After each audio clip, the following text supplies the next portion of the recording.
Hey, good morning, Mike. Good morning, everybody, and welcome to Talking Niagara this morning. Welcome to Talking Niagara. Yes, Monday Yeah, morning. yeah. So Trump and Mandani have been talking. Yeah. Uh, what the heck is going on down there? I mean, Trump called him low IQ communist, like an insurgent kind of. That New York is going to tumble and fall into communist. Uh, Yeah, everybody's going to run away from New York. All investments going to run away from New York. Meanwhile, that has been predicted like 10 times over the last 20 years. The same thing. You know, everybody's going to run away. New York is one of those cities that will just continue on. It's like London, like Paris. The country may have difficulties around it, but the city will continue. It's a magnificent city. I've Yeah. been in New York a couple of times. Well, recently I've been to New York. It's a fabulous. It's beautiful. It's like excellent, excellent town.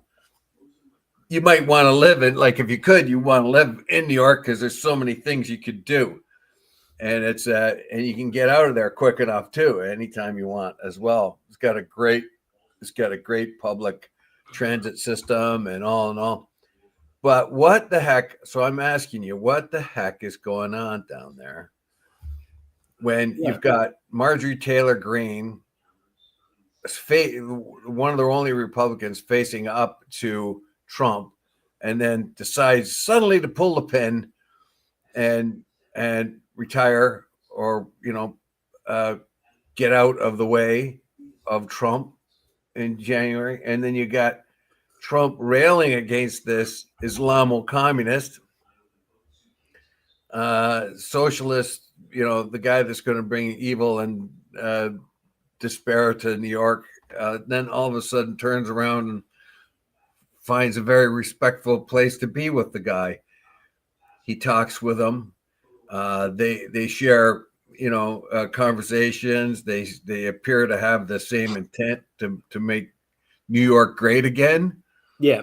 And so I just don't get the old, like the hyperbole. I realize that each side has this idiotic, overblown Yeah. rhetoric about the other side. Like But at some point, Trump and the Republicans are fascists, and the lefties are Islamist communist, and are in bed with Hamas and Hezbollah. That stuff is so stupid, and yet here they are sitting there. This supposed anti-Semitic communist, Islamo communist, sitting with Trump, and they're having a civil conversation. So it leaves one to wonder, my God, what do they really think? How come they have to put out all this rubbish, this especially since goddamn rubbish, and yeah. then only to find out that it was just rubbish? It was just a play. The Yeah. things they use to play the public and to take advantage of our Well, ignorance. let's be honest here, right? The mayor of New York, being an influential city, there's got to be some interaction between the mayor of New York and the president, whoever those two happen to be. So it's absolutely essential that those two have some form of talking relationship. They don't have to get on politically. It's like we've got a conservative premier of Ontario and a liberal prime minister. Well, they have to get on because there's work to do between two levels of government. Yeah, you have to find common ground. Yeah, Now, New York City is still the financial capital of the world, and I yeah, don't see it going away anytime soon. It's no, also the place absolutely, where the United Nations is. yeah, It is also one of the most cosmopolitan cities on the face of the earth. And as far as anti-Semitism goes, like, Mandani won the election in a city that has a huge Jewish population. minority. Yeah. Very, very, very, very powerful and influential. And he's the only candidate that said he wasn't going to go to Israel and pay homage to Israel. I don't know why the other candidates thought that that was necessary, but I guess they thought they would get the Jewish vote that way. Well, what New York has showed everybody, it has a mind of its own. Yeah. And it has a mind of its own to do what is good for New York City, not for anywhere else in the world or anywhere else in the United States, is that as far as that goes. I imagine that they're like the mayor of New York City can sometimes be as powerful as the governor of New York State in many ways. They have to also get along famously. Yeah. Oh yeah. Well, in fact, you think about it, he's the mayor of the most influential city in America. Probably the world, if you look at it. Arguably, yeah, possibly. Yeah, because the UN is there. The UN is there. Yeah. Wall Street is there. Yeah. You know, the source of certainly in wealth. America, that's for sure. So you have to have a working relationship with the guy. Yeah, it would be very good to have that, but why all the hyperbole on that way up?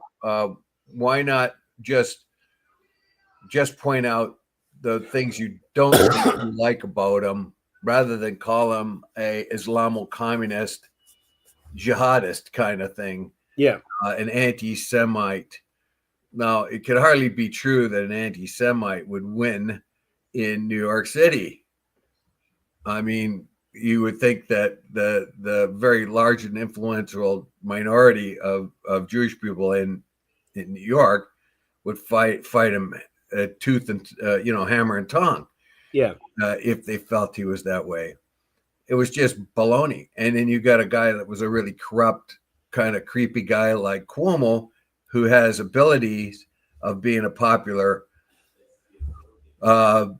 He's kind of a populist. He can get a lot of. He's in the past been very, very popular. He has the abilities of a politician to become popular and to win votes, but not even him, not even he, who played the old-fashioned cards. I'm going to go to Israel right after I win, that kind of thing. That didn't work for him, did it? Like, no. You have to think that the Jewish population of New York did not buy that rubbish, and they're going to give Mamdani a chance. Now, I don't know how well Mamdani can do in a city like that. And that's not part of this discussion anyway, really, is it? No, it's more like Trump and Mamdani got along. Yeah. Trump, I don't know. There's all kinds of theories about this. Because Mamdani did so well that about 1 year ago, he only had 1% of the vote. And suddenly he's come from nowhere to beat some very, very influential members, both Republicans and Democrats, just wiped them off the face of the earth and won this huge election coming from nowhere. We know that Trump loves winners that are, exceptional people. And I think he has a bit of an admiration for Mamdani to be able to do that. Whether or not will get into his corner and help him out with New York, because he has already threatened to cut off funding and all this other stuff to New York. We shall see. We'll see. Okay. The other thing I noticed about this is that I noticed that Trump actually had his photo called behind the desk in the Oval Office. Yeah, he's never standing up anymore. Standing up anymore because. Go ahead. Yeah, that's what was coming to my attention. The other thing is they used to use photo shoots often were by the sofa, weren't they? Yeah, they'd be side by side, but there is a certain protocol. If you remember, a lot of people who come to visit the Oval Office, the protocol is the president sits down at the big desk, and their guests stand to one side. That's the case if J.D. Vance comes to to the White House and he's there, whether it's Elon Musk, when Elon Musk used to be there, he's always on the right side of the president. Yeah. There's more people, some are on the left and some are on the right, but the president sits down. That's kind of protocol. That shows that the president is the important person and the other people are satellite type people. It's just protocol. I know the protocol, but I'm just saying it's more clear that either he's got issues sitting and standing, but the president is not standing anymore, right? No, he's not. In any of these positions. Yeah, he used to like to stand, but if you notice, you go even way back to the point before they started to notice his bloated ankles and his kind of bruised hands and things like that. You notice that even back then, before any of that came out, the protocol was the president in the middle in his desk, and people like Elon Musk or J.D. Vance or Rubio or people of his own administration, of other administrations are coming there to visit him, or always on the right-hand side. Now, when a foreign dignitary comes in, then they go to the Oval Office and they sit down side by side. So you wouldn't find Mark Carney standing beside him on the desk. That would not be protocol. That would be two heads of state. So there's a different protocol for that. Yeah. All right. Okay. So Haiti qualified for the World Cup, and instantly Trump said their fans are not welcome. Well, yeah, I think I didn't find this unexpected at all. I don't know about you, but of course, fans from Canada can come to the United States, fans from anywhere in Europe, but there are 19 countries. It's not just Haiti, but there's 19 countries that can't send their fans. And Haiti, of course, being qualified, you would think they would send a lot of their fans. But of course, Trump figures that if a lot of fans come, a lot of fans won't go home. The only exceptions are the family and trainers and anyone associated with the direct family or the or the trainers, those associated with the football team. Yeah, become no fans, and of course, we do know that anyone that comes over as a fan, there'd be a certain amount of them that wouldn't want to go home. That's his thinking, and I think that's probably right. I'm not sure. I think anyone that has any possibility of getting out of Haiti, whether they're rich or poor, will do it. And to get an airplane into the U.S. as a fan and then disappear into the ether, I'm pretty sure that's what he thinks. So you could take, 1,000, a couple thousand fans from Haiti or more, enough to fill the stadium. Anywhere else, that many fans from a different country would be welcome because they bring money into the country. Yeah. In this particular case, he's afraid that they're going to just kind of get into the country and not go away. And he's spending billions of dollars getting rid of as many illegals as possible. Right the now. The other country that's in the World Cup where there's a travel ban for the fans is actually Iran. Well, Iran has a travel ban, but the United States has 19 countries on its list, so I don't know how many of those have qualified. I believe only Haiti and Iran have qualified. Yeah. So any one of the other 19 countries that, if they had qualified, would also be refused fan admission. I don't know if that's the same, but that has to. And I read, because I wanted to say, well, is that the same because the World Cup is shared between the United States, Canada, and Mexico, right? Yeah. There are venues in all three countries. It's a pretty cool. It depends where. Yeah, but the majority of the venues are in the US. There's 11 venues in the US. Yeah, but it's shared. We have 3 in Canada and 5 in Mexico. Yeah, and it kind of shows you the population distribution, basically. Yeah. So, but the same rules apply in Canada and Mexico, although we don't have that same sort of objection to Haitians as the U.S. does in this particular case. We have to oblige the same rules because the U.S. came up with the rules. We have to do the same. So we are not allowed to bring in Haitian fans either. No, I don't know if, and that may be, and that. It wouldn't, even if there were Haitian fans came to Canada, that wouldn't matter anyway if all of Haiti's games were in the US, which they could be. Typically, with we don't know when the game. We don't know where the games are, but even if even if Haiti played in Canada, Canada has to oblige the same rules. That's what it said in the article.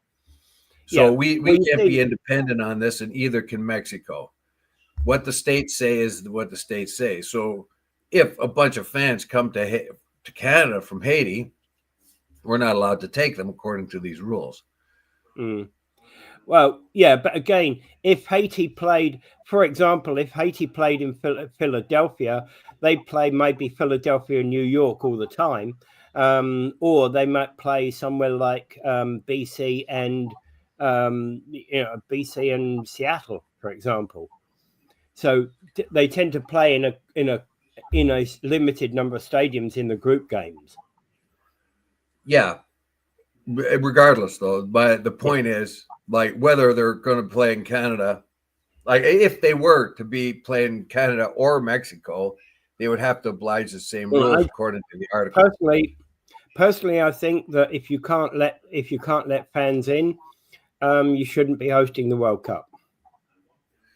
Well, the idea here is we all have to abide by the same rules, and the United States is the big dude in the room with the big stick, and whatever the U.S. says, the U.S. goes. They don't want Haitians, and of course, they don't want Haitians coming to the United States. They probably don't care if they come into Canada or Mexico, except that they know that many of them will try to get into the U.S. that way. But that may be overstated, because the Haitian fans that would come to the United States to watch the football games would be those that would be able and had the means to do that. And the Haitians that are coming into the United States or Canada or Mexico are people of very meager means, Yeah. So the very idea that the fans will then just kind of disappear into the ether, I don't know if that's such a good idea. It is a very symbolic thing, though.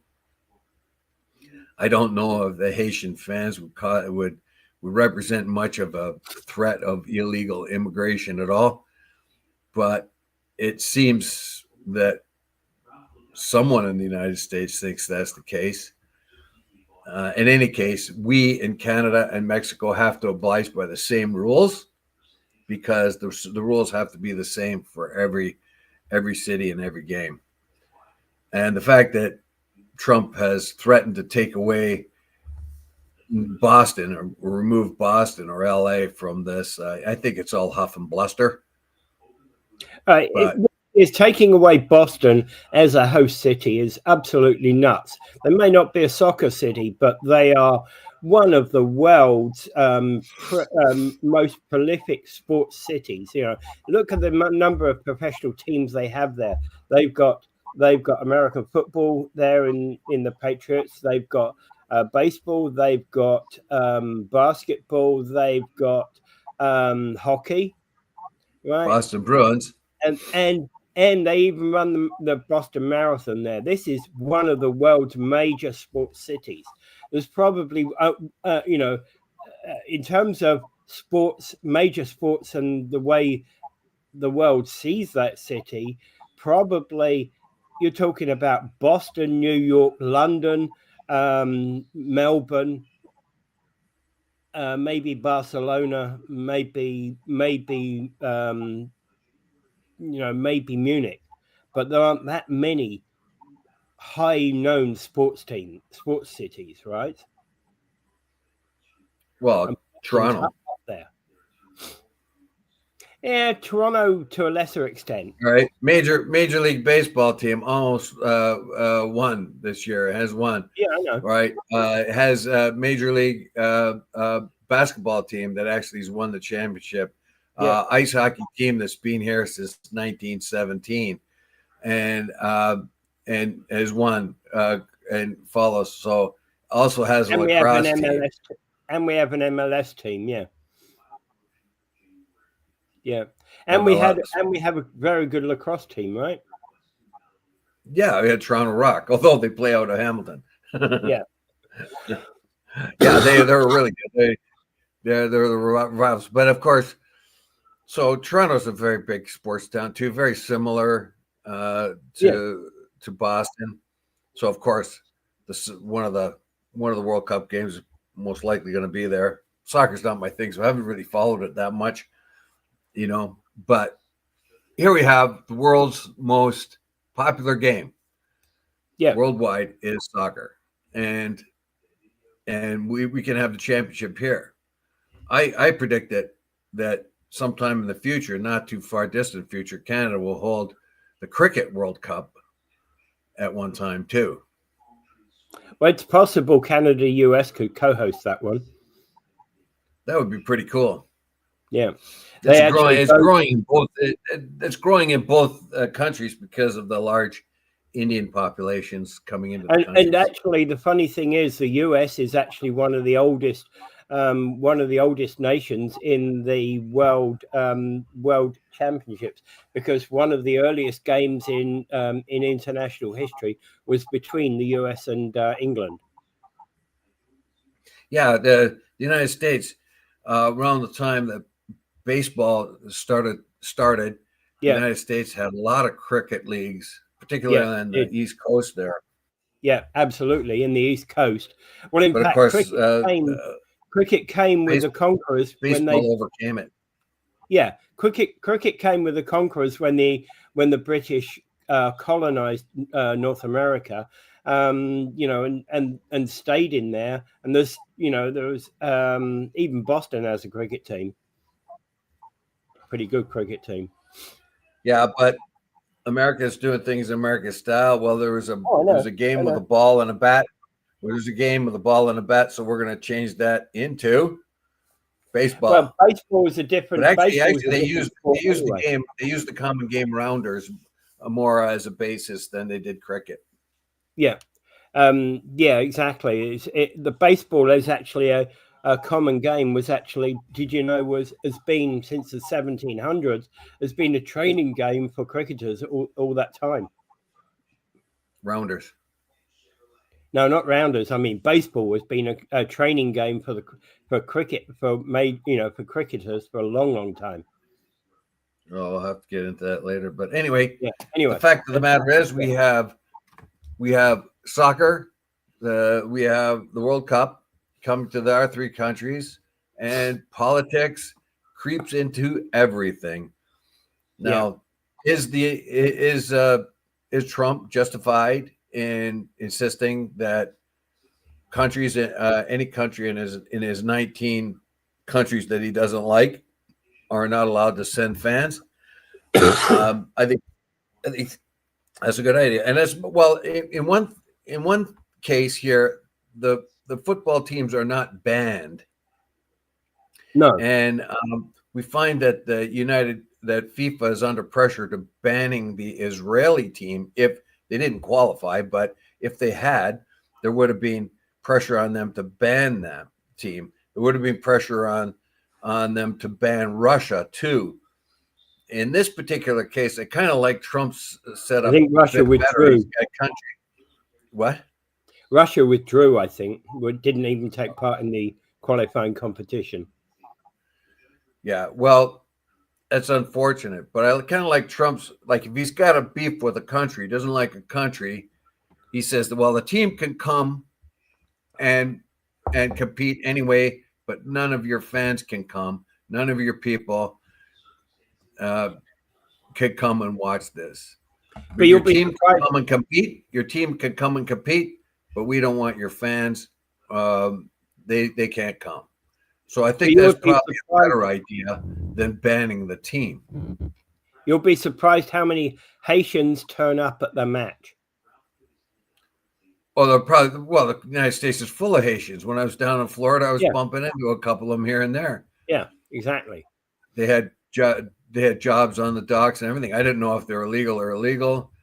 The place I was at, every once in a while, a boat would hit the beach there, and all kinds of people would run like mad away from the beach into the city.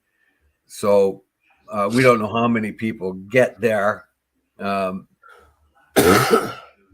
We don't. So all I know is when I was in Florida, all the brown and black people from offshore were the ones that were doing all the work.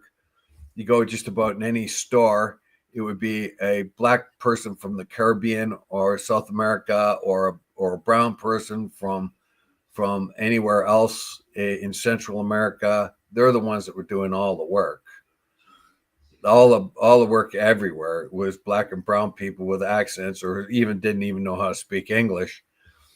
They're all illegals, but whatever the store was paying them, or whatever yard work company was paying them, they were getting away with extremely low wages. And if someone got hurt, they would just go to the bus stop and get another one. So I was told. And that's the way the economy works. I think there's a huge objection among the wealthy people of the United States who rely on cheap labor in their factories, in their meat processing plants, in their fields. They've got these people that are one step up from a slave. They have no rights. They can be paid anything you want to pay them, and you don't have to, and you can work them near death. And I think that is a source of a huge amount of wealth for a lot of wealthy people. And I'd be surprised if Trump is going to be too successful in that, because too many of the rich people that have supported him rely on that. Yeah. All right, moving on. Surgeons are fed up with OHIP's billing system. Yeah, there's a couple of vanity surgeons there, people that do breast implants and stuff like that, but they also do other operations for skin cancer and things like that.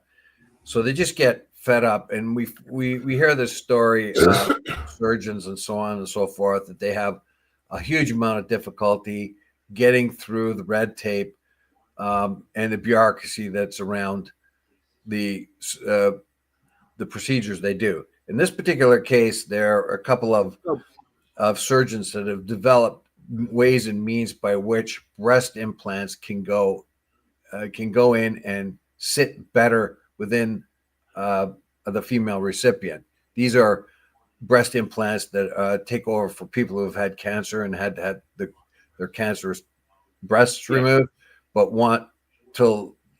are uncomfortable not looking like women anymore, or feeling that they've kind of lost a bit of. Well, it's awkward if you've got one breast removed, right?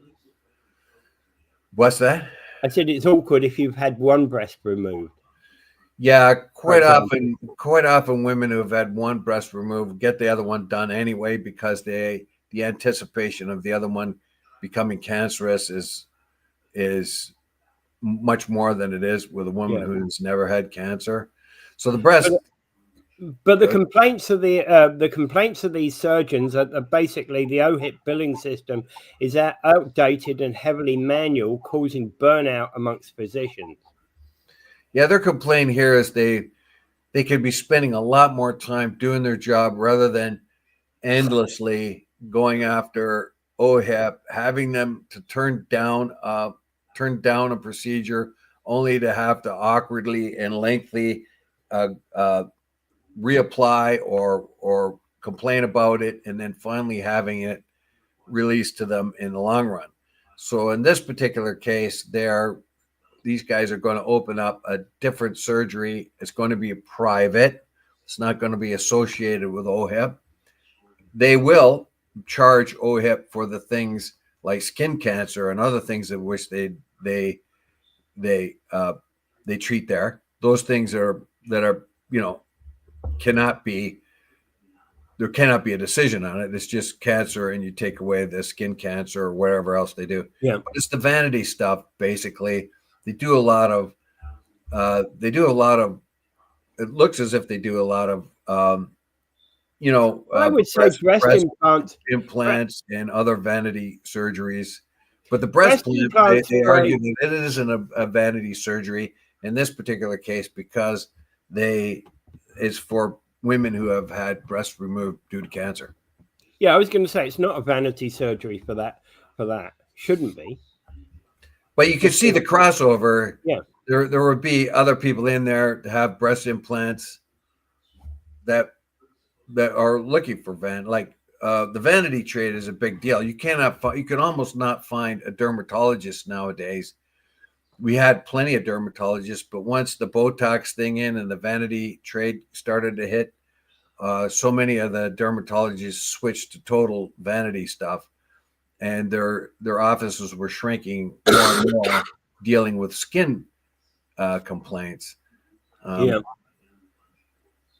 It's hard to find a dermatologist at all because most of the dermatologists are the ones that are qualified to do the vanity trade, the Botoxes and the other kind of injections and other things like facelifts and whatever else. I don't know. But whatever, you can't find a dermatologist hardly that actually treats skin conditions anymore. They're mostly involved in the vanity trade. And I feel that these guys here are probably, the guys in the article probably have part vanity trade, part actual real OHIP stuff. But their complaint was, of course, that they have methods in which they can make implants much easier to bear for women, better implants, better ways in which the body can adjust to the implants. And they have to fight tooth and nail all the time to try to justify these surgeries. So they're sick of it. So they're going to pull out and they're going to have a private surgeon surgery with some of it billing OHIP on things that are uncontroversial. Let's put it that way. Yeah. Okay. JD Vance is blaming Canada's immigration for its stagnating living standards. Well, he's not the only one, is he? That has been hinted at here in Canada too. Now, JD Vance, I don't really have a whole lot of respect for the guy. He says all kinds of things anytime he has to say things. He sits in the shadows. He's becoming less and less controversial all along. He knows he's the heir apparent to Trump, and Trump may be the orangutan that falls from the tree fairly soon. We see the GOP sees that they are in a situation where Trump is making them and everyone else more unpopular in the Republican side. So I don't know. Now, Trump is a survivor. I wouldn't count him out just yet. But we see this roiling and boiling in MAGA and how it's splitting apart. Even this business where he treats Mamdani almost like an equal in the White House. I mean, it must have been burning for a lot of MAGA people to see that after a long haul of calling him a communist and Islamic communist. Now all of a sudden they're buddies. So so MAGA is on. I'll never count Trump out because he has this sort of magnetism, inexplicable way of getting out of trouble, but he is in trouble right now, and MAGA is in trouble, and JD Vance looks like the heir apparent, although I wouldn't guarantee that at all. But JD Vance has come down and he said things. Now I think it's pretty calculated because he knows that many Canadians have said the same thing. Yeah, that the Conservatives complained about this vehemently, that the immigration numbers were too stupid, way too much for the country to handle, and it was becoming a big strain on the country. Obviously, the Liberals took those talking points and did exactly what the Conservatives said to do: roll it back to pre-COVID numbers, pre-Justin numbers, basically, and they Yeah. did. So when JD Vance comes along and says something like that, he's pretty much only saying what the conservatives have said already, and some of the liberals have said quietly behind closed doors. Yeah, we really messed up that immigration thing. And of course, the thing about, as soon as you start talking and criticizing immigration policy, you're a target to be seen as a racist, and you might not be a racist in that attitude. The challenge that I see is that while we have an economy that is going through increasing joblessness for Canadians or Canadian residents, we've got to ask ourselves, what are we doing wrong? And opening the door wide for immigrants, it could be seen as one of those factors, right? That whilst we have increasing joblessness here within Canada, we need to get jobs for the people who are already here rather than keeping the doors open. It's one of the things that has been said. The problem is, of course, Canada has to have immigration because we have a very low birth rate. We have like 1.5.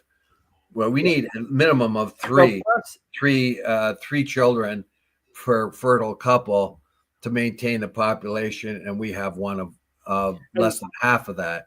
So in order for the country to keep growing and prospering, we need immigration. It's just how much. Is JD Vance right that the the Canadian immigration policies have reduced the standard of living for the average Canadian? Is he right with that? Yes, we have had a problem with immigration, and yes, we have had even the liberals identify that problem and go with the conservative ideas on that. Is it really responsible for our drop in GDP per capita?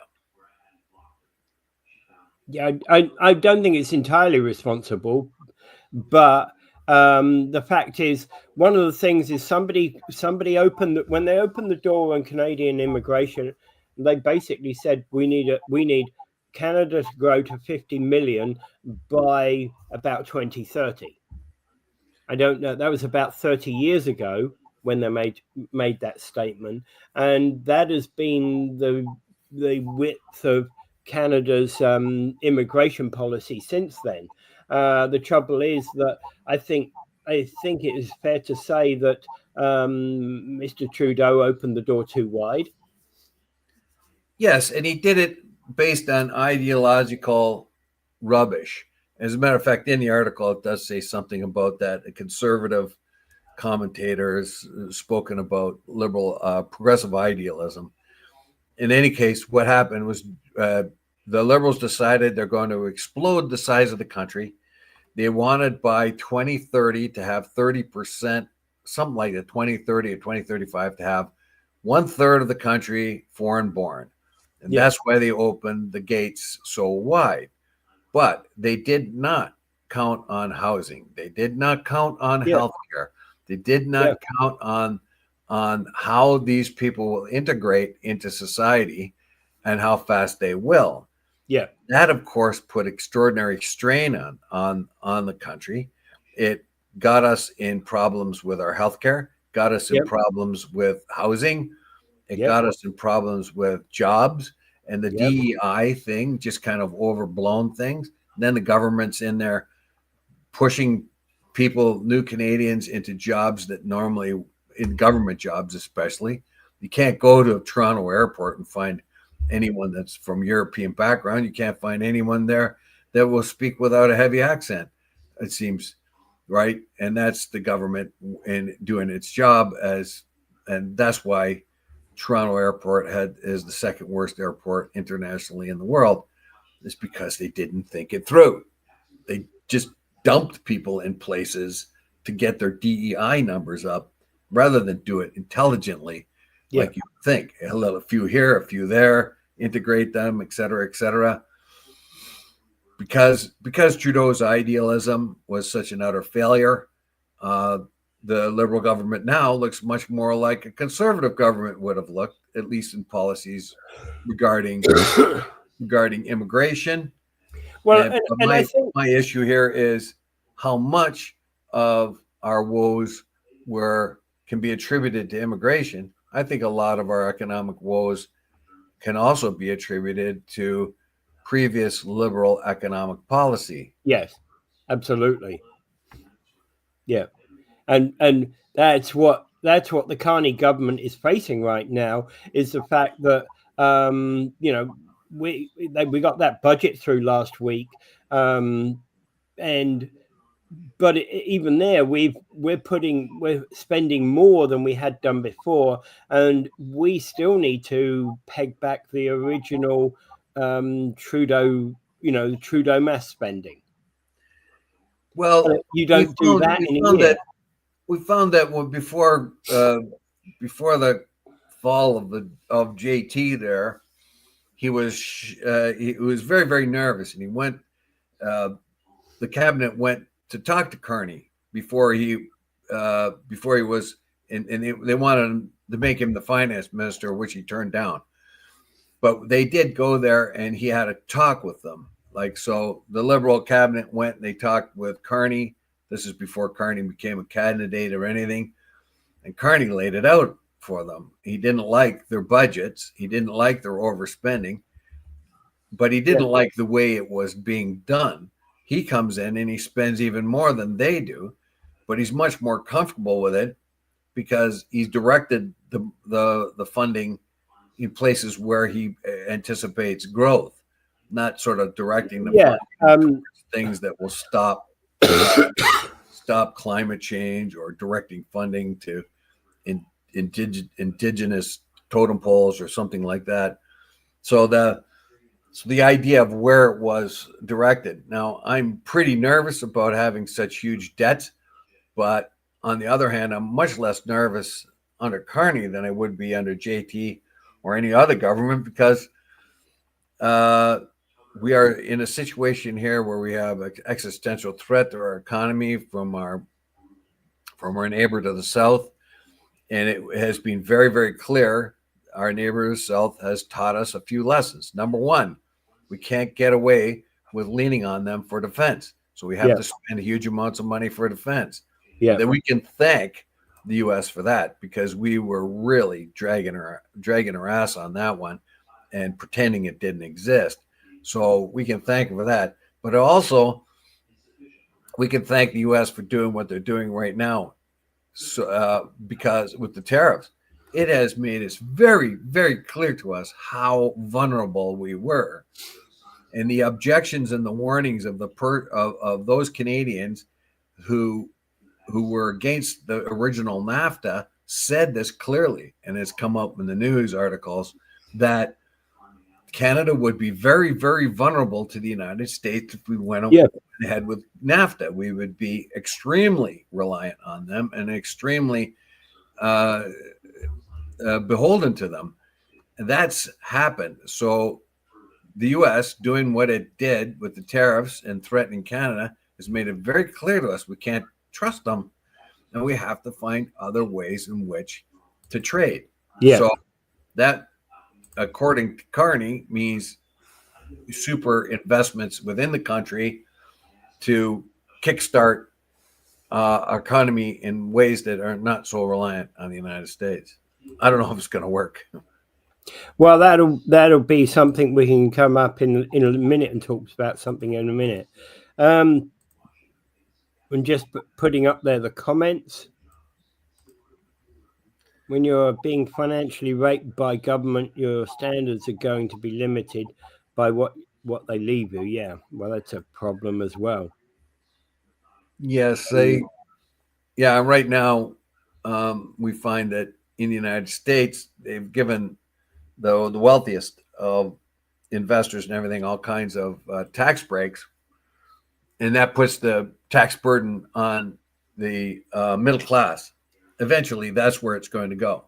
You may be able to give the middle class a tax break now in concert with the huge tax breaks the rich people are getting, but sooner or later, the money has to come back. You have to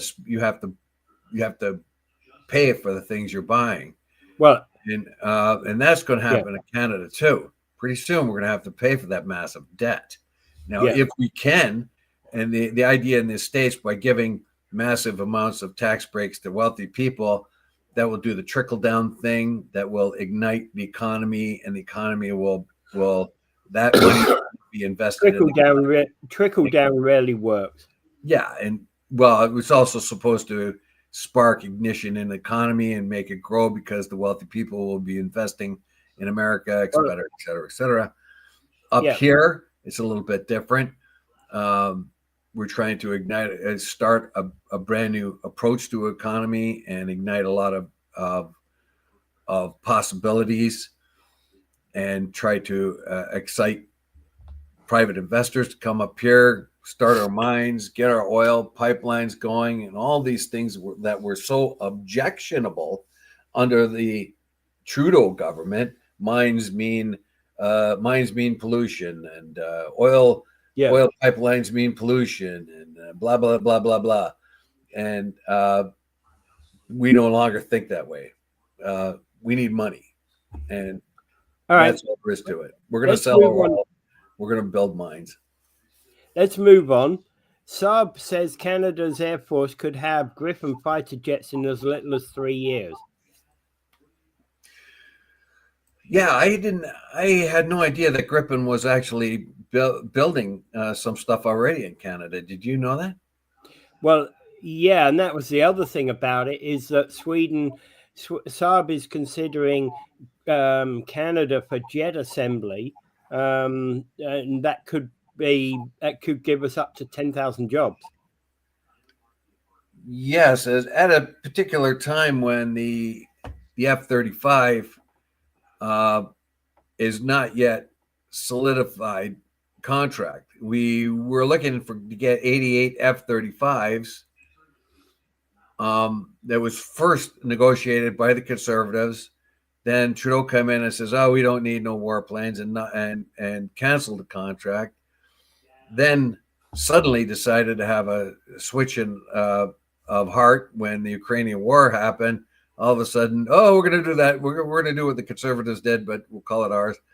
And they suddenly reignited the contract, which we could have had F-35s already if he hadn't done that dumb thing of canceling it.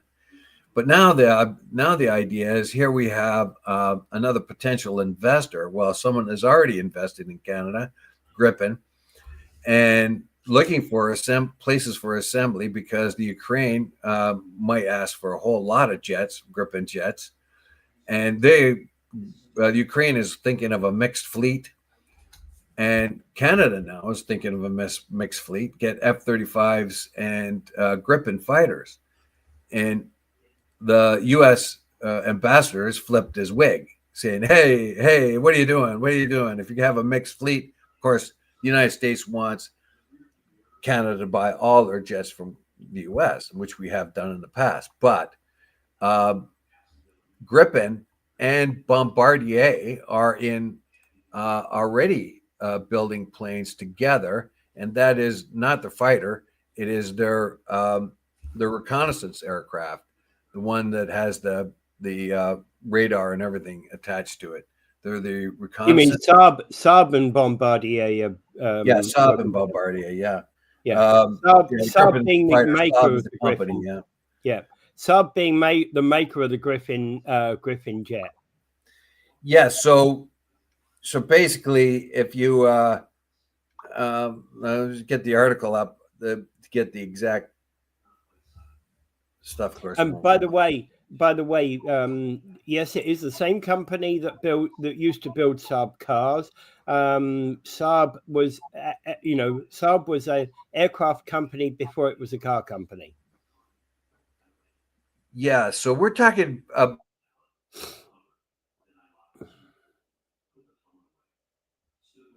Dave? About the Griffin fighter. Yeah. Our aircraft that they're helped build here along with Bombardier, and I'm trying to get to that point now. 3 and 5 years. Yeah, so they want to start building them here. Deal could be a win for Bombardier. The company established an assembly facility in Brazil following the country's decision to buy the Gripen, and of course the surrounding possibilities. I can't find the part where it talks about Canadians already building aircraft with Saab, but there is that ability to do that. So I don't know. It might be a win-win for Canada. Really, we can mix our fleet, get our fighters, but we could be the ones actually assembling more of them here. We can also get into the assembly for other world markets. Like we could be a partner with Saab. The aircraft you were talking about. The aircraft you were talking about was the Global Eye one, the spy. That's it. The spy one. Yeah, the spy one. Yeah. So that one has already helped. Bombardier and Saab already worked together on assembling that one. So maybe we can have, since that partnership is already established, to have Saab come here, and we can build fighter jets for other countries. It might frost Trump to no end if we do that, but it might be of benefit to us. And in a world where people are walking away from the United States right now and trying to find other means by which to trade, I don't know. Trump may have opened the Pandora's box by his brutal tariff policies, because in the G20 right now, Trump didn't go. He banned it, kind of. He didn't want anything to do with it. But everybody's happy in the G20 that he didn't come, and leader after leader saying, "Oh, good, we can actually get something done. We don't have to worry about Trump sucking the air out of the room by one outrageous statement after the other, and really upsetting the balance of things." The G20 can get together without the United States being the G19 and get some stuff done without Trump making it his public relations episode, Yeah. Plus also Canada inviting extra nations like Brazil to the G7. Yes, this is all important. And why would you want to bring Brazil to the G7? Because Brazil is what? A founding member of BRICS. Yeah, exactly. And when the economic shift is going south, well, and one of the things we want to increase trade in is almost everywhere except for US, China, and Russia right now. And even China will probably forgive. Well, China, we're trying to establish better relationships with them. We hear it every fourth or fifth day in the news with Canada, and trying to thaw those relations. Carney has already started to thaw the relations with India.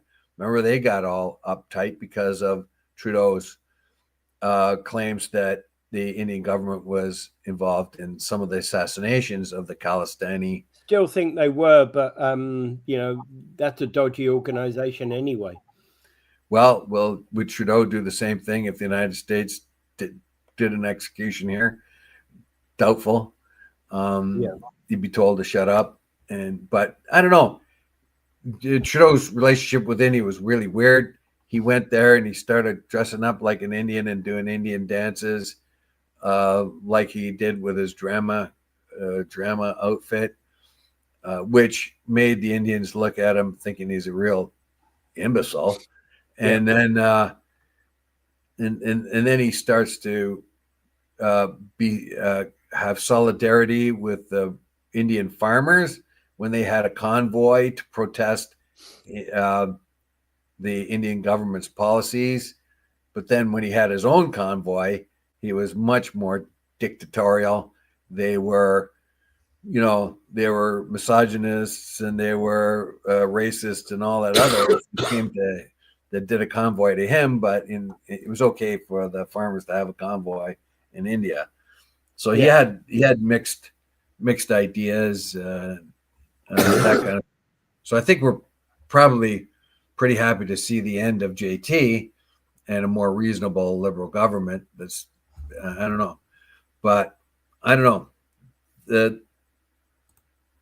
Carney's gone around looking for these new trade deals. We'll see what happens with them.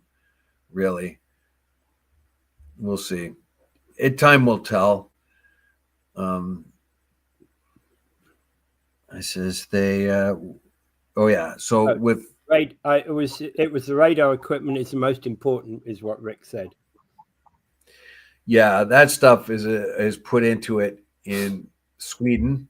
So the jet assembly, the fuselage, maybe, I don't know what else is assembled here, but the important guts get put into Sweden, as you might expect. Oh yeah, well, it's what you do but with these types of deals, right?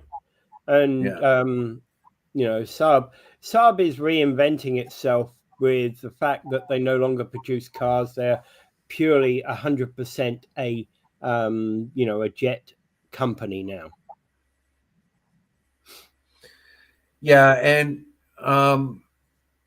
business connections or ties with other companies are very important because it shares the costs, it shares the responsibility, and it opens up markets. If they're working with Bombardier here in Canada and hope to make fighters or parts for fighters here in Canada too, in combination with Bombardier, that spreads them out. That's more of a workforce they can use. That's a connection they can have. They can withdraw that connection at any time too. That's an option they have. But once they establish a manufacturing base or a place where they can feel comfortable making their planes, that's good. Notice that I don't know if they connect. They probably wouldn't connect in the United States because the United States would not allow that kind of that kind of competition for its own F-35s or other jets that it makes.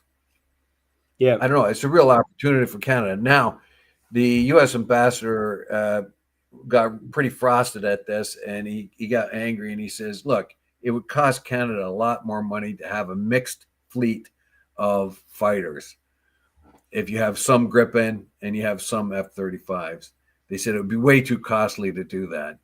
I'm not so sure. Gripen has made the argument that they're actually more economical, and they are a competitive aircraft that it does most of the things that F-35 will do anyway, and they're less expensive.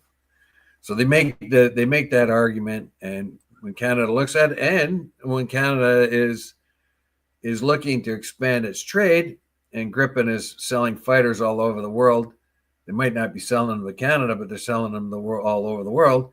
Don't you want a piece of that action? If Saab wants to start building the stuff here, you open your doors to Saab. And basically, they're already assembling stuff in Mississauga. Yeah, that's what we said before. That is the Global Eye reconnaissance aircraft. Reconnaissance spy aircraft. Yeah. So it's we can't really. Well, we're out of time anyway, but we can't. I think this Global Eye aircraft, as ironically, I think looks ugly, but still. Well, so do all aircraft of that nature, right?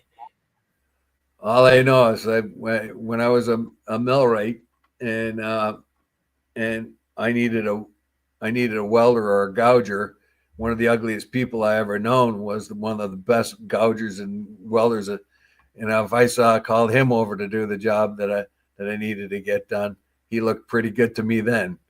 As ugly as he was, he looked good to me then. So it's all it's all about what beauty. Beauty is in eyes of the beholder. What it can do. It's all about what these aircraft do. They don't have to look pretty at it, but they spend incredible amounts of time up there, being our eye in the sky and spotting, all manner of stuff. Lots and lots of bad guys. Yeah. Lots and lots of Boris Badenovs and Natasha Nagudniks. Yeah. They're out there.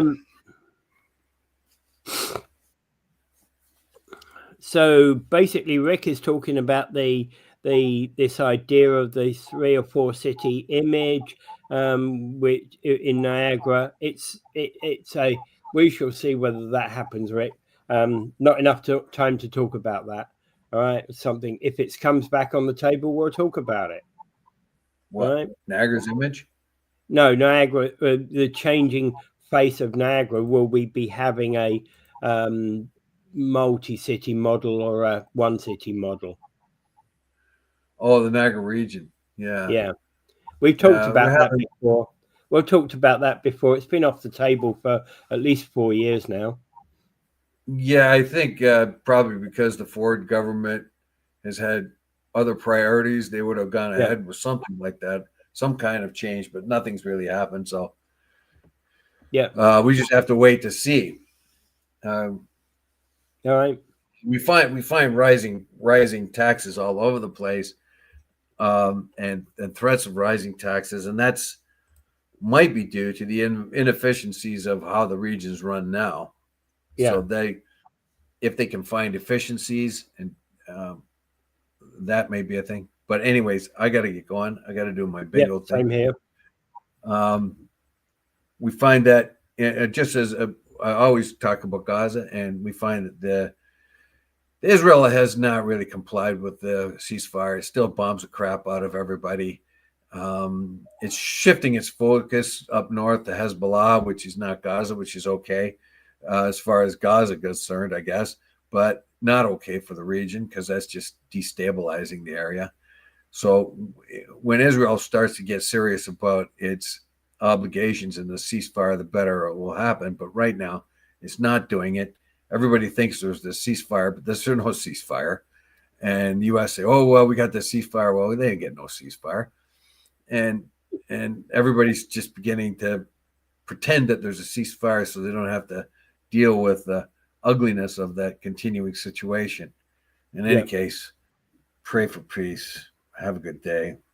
Without further ado, I bid you adieu.